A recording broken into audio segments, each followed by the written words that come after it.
All right, today we are outside the lab. We are off premises. We are on location, and we're dealing with an infestation of lanternflies. Adult lanternflies are really large. They have distinctive wings.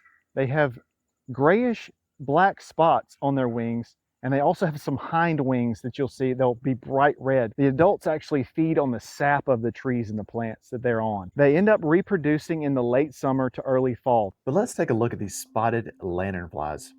Look how they clump together. They're just crawling. Look how nasty they are. They're just crawling up this tree, looking for a place to eat. They go all the way up this tree. They're at least 15 to 20 feet up at this point. I think we're going to have to get creative in how we're going to take these guys out.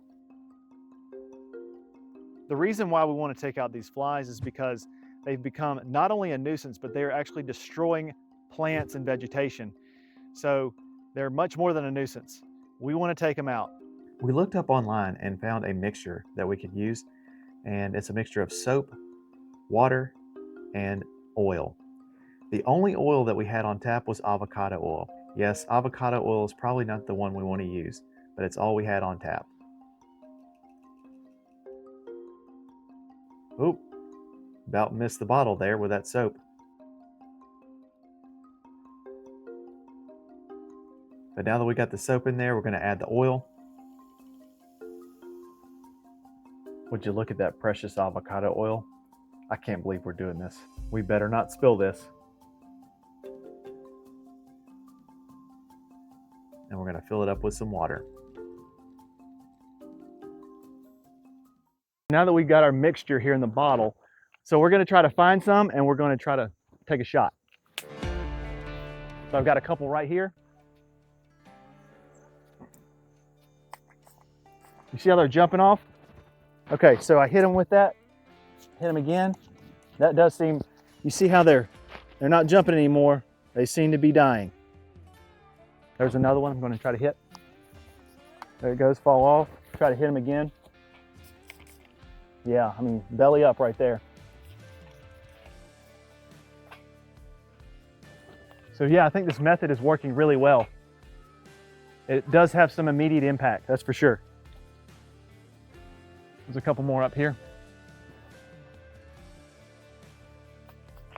It's not reaching. I'm gonna try to douse them a little more because I can't hit them with a direct hit.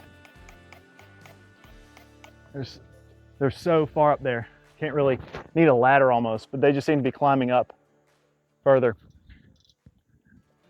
There was another method that I saw online. You could actually get sticky traps. Sticky traps, and you'd wrap them around the tree right in here.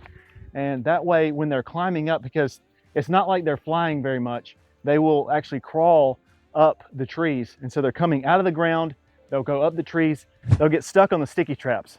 And so I would say do a couple different methods. Do the sticky trap method, put it up here far enough up the tree where your kids or your animals are not going to get to it, but they'll get stuck there. And then for all the other ones that you can reach, use this. It'll have immediate impact. Last night, we had a cold front come through. The lows this morning were about 40 degrees.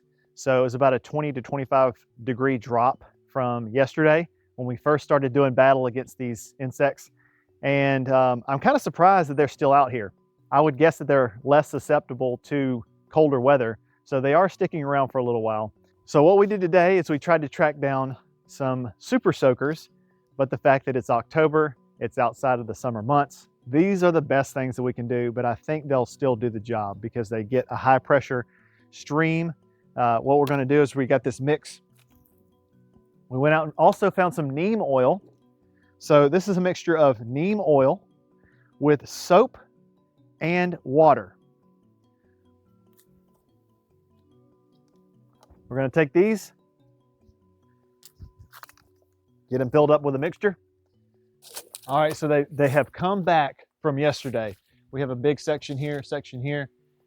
They're all the way up the tree, which is some that we could not get yesterday. They're all down here. We're gonna soak them wherever they're at. But this will allow us to get way up the tree because that's about 12 to 15 feet up. We're probably not gonna get them all today, but we can get the majority of them.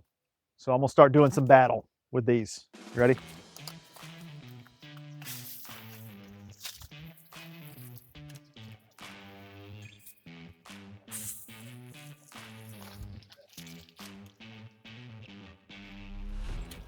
It does seem to be hurting them real good, because yesterday they were jumping around even after the fact we'd hit them. I'm gonna do them one at a time. That way I can, there's one right there.